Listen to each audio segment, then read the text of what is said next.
انایا 4 بھائیوں کی اکلوتی بہن اور نازوں میں پلنے والی خوبصورت دوشیزہ تھی۔ لاہور کے ایک پوش علاقے بھگوان پورہ میں رہنے والی انایا صرف FA تک پڑھی ہوئی تھی اور اب وہ روزانہ اپنی دوستوں کے ساتھ پاس والے محلے میں موجود مدرسہ میں تفسیر پڑھ رہی تھی۔ زیادہ تر ہلکے رنگوں میں ملبوس انایا بظاہر تو بہت نفیس اور سادہ لگتی، مگر اس کے ہاتھوں میں کھنکتی چوڑیاں اور دائیں پاؤں میں پہنی پائل کی چھنکار اس کے شوخ پن کو ظاہر کرتے۔ اکثر اسی وجہ سے گلی محلے کے لڑکے انایا کا پیچھا کرتے اور اس کے تگڑے اور دراز قد بھائیوں سے خوب مار کھاتے۔ گلی نمبر 10 میں موجود مختار دہی والا پچھلے 8 ماہ سے اس شوخ و چنچل حسینہ کے قدموں کی کھنک سن رہا تھا۔ اکثر وہ انایا کو اپنی سہیلیوں سے سرگوشی میں کچھ کہتے سنتا، مگر وہ دیکھ نہ پاتا کیونکہ وہ پیدائشی نابینا تھا۔ مختار تقریباً 32 سال کا ایک سادہ اور متوسط طبقے سے تعلق رکھنے والا 7 بہن بھائیوں کا سب سے چھوٹا بھائی تھا۔ بھابیاں بھی اس کو کئی تیور دکھاتی، اس کی بینائی کی وجہ سے اس سے کوئی بھی شادی نہ کرتا اور اس کو دھتکار دیتا۔ انایا کے گلی سے گزرتے ہی مختار کی زندگی میں کچھ رنگ تو لوٹ آتے، مگر اس کے دوست اکثر اس کے کانوں میں یہ بات ڈالتے کہ یہ لڑکی کوئی گول چیز ہے،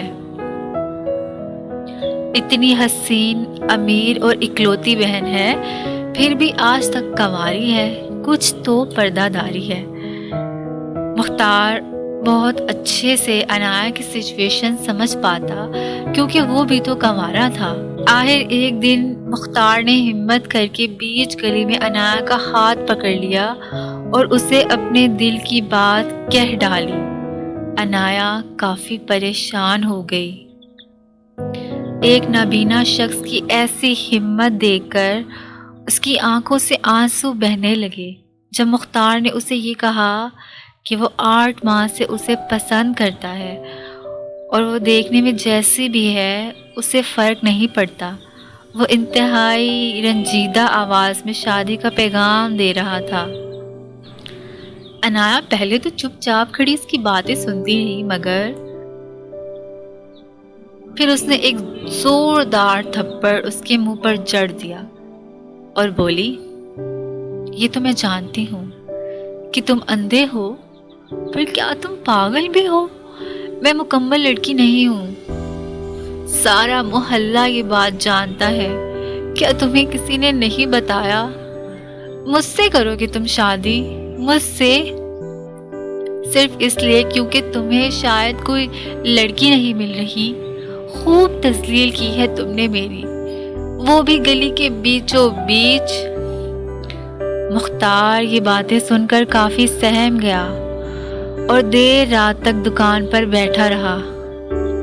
جب اس کا بڑا بھائی مختار کے گھر نہ آنے پر فکر مند ہو کر دکان پر پہنچا تو مختار اس کے گلے لگ کر بہت رویا اور اس سے انایا کے بارے میں دریافت کیا۔ مختار کا بڑا بھائی بولا، انایا کے گھر والے کافی امیر اور اس محلے میں کافی اثر و رسوخ رکھتے ہیں۔ جب یہ بات پھیل گئی کہ ان کی بہن انایا ایک مکمل لڑکی نہیں بلکہ خواجہ سراج جیسی ہے، تو انہوں نے سب کو کھلے عام دھمکی دی کہ اگر یہ بات کسی کے منہ سے سنی تو انجام بہت برا ہوگا، اس لیے شاید تمہیں کسی نے بتایا نہیں۔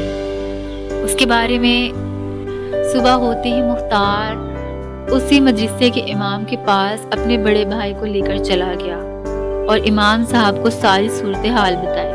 امام صاحب نے مختار کی اچھائی اور انایا کے لیے محبت دیکھی تو انایا کے بھائیوں کو بھی پیغام دے کر بلا لیا۔ محلے کے دیگر بزرگ اور مولوی حضرات بھی اکٹھے ہوئے اور آخر 2 گھنٹے کی بحث و مباحثہ اور دلائل کے بعد امام صاحب اس فیصلے پر پہنچے کہ ایسا خواجہ سراج جس میں عورت کی واضح علامات پائی جائیں اس سے نکاح جائز ہے۔ اس واقعے کو پورے 18 سال ہو چکے ہیں۔ میں انایا ہوں۔ مختار اور میں آج بہت اچھی زندگی گزار رہے ہیں۔ میں مختار کا اور مختار میرا سہارا ہے۔ ہماری زندگی میں کسی چیز کی کمی نہیں ہے۔ ہم ایک دوسرے سے بہت خوش ہیں کیونکہ ہم ایک دوسرے کو سمجھتے ہیں۔ جب میں مختار کو دیکھتی ہوں تو احساس ہوتا ہے کہ خدا کے فرشتوں کے کئی روپ ہوتے ہیں۔ اگر 18 سال پہلے مختار نے مجھے نہ اپنایا ہوتا تو یہ معاشرہ ایک پاک صاف لڑکی کو ناچنے گانے جیسے کاموں میں جھونک دیتا۔ مجھے قرآن پڑھنا بہت اچھا لگتا ہے۔ شادی کے بعد میں نے قرآن بھی حفظ کیا ہے اور یہ شرف مجھے صرف مختار کی وجہ سے حاصل ہوا۔ میری آپ سے التجا ہے، خواجہ سرا بھی ہمارے معاشرے کا حصہ ہیں، انہیں ایکسیپٹ کیجیے۔ تنظیم اتحاد پاکستان کے چیئرمین محمد ضیاء الحق نقشبندی اور 50 سے زیادہ مفتیان کرام کے مشترکہ فتوے میں کہا گیا ہے کہ مرد اور عورتیں ایسے خواجہ سراؤں سے نکاح کر سکتے ہیں جن میں مرد اور عورت کی واضح علامات پائی جاتی ہیں۔ سوال یہ ہے کہ ہماری سوسائٹی میں کب تک ٹرانسجینڈر ایک الگ اور نامکمل زندگی گزاریں گے؟ کیا یہی ان کا مستقبل ہے؟ آپ نے ہمیشہ ناچنے گانے والے ٹرانسجینڈر دیکھے ہوں گے، مگر ہماری سوسائٹی میں بہت سے شریف گھروں میں پیدا ہونے والے کئی خواجہ سرا موجود ہیں جو اپنی ساری زندگی ایسے ہی خاموشی سے گزار دیتے ہیں۔ یہ بات سمجھنا انتہائی ضروری ہے۔ ایک ٹرانسجینڈر، ایک خواجہ سرا کے خون میں یا دماغ میں یہ بات فکس نہیں ہوتی کہ اس کو دنیا میں آنے کے بعد ناچنا گانا اور سرخی پاؤڈر لگانا ہے۔ جیسے ایک اندھے کے خون یا دماغ میں یہ بات شامل نہیں کہ اس کو دنیا میں جانے کے بعد لاٹھی کا سہارا لے کر چلنا ہے یا کسی اور کا۔ یہ سوسائٹی کے بیہیویئرز ہیں towards such minorities and disabilities. اس کے لیے ہماری سوسائٹی ہی یہ سٹینڈرڈز کو سیٹ کرتی ہے، ورنہ دوسری سوسائٹیز میں ٹرانسجینڈرز یا خواجہ سرا پائلٹس بھی ہوتے ہیں، ڈاکٹرز بھی ہوتے ہیں اور سرجن بھی ہوتے ہیں، اور بلائنڈ لوگ بھی کئی ہاکی یا سوکر کے کھلاڑی بنتے ہیں۔ یہ وقت ہے اب سوچنا ہوگا، کیا ٹرانسجینڈر ہونا شرم کی بات ہے؟ کیا ہم ٹرانسجینڈر کو اپنی سوسائٹی میں صرف ایک مسٹریس اور ڈانسر کا ہی رول دے سکتے ہیں؟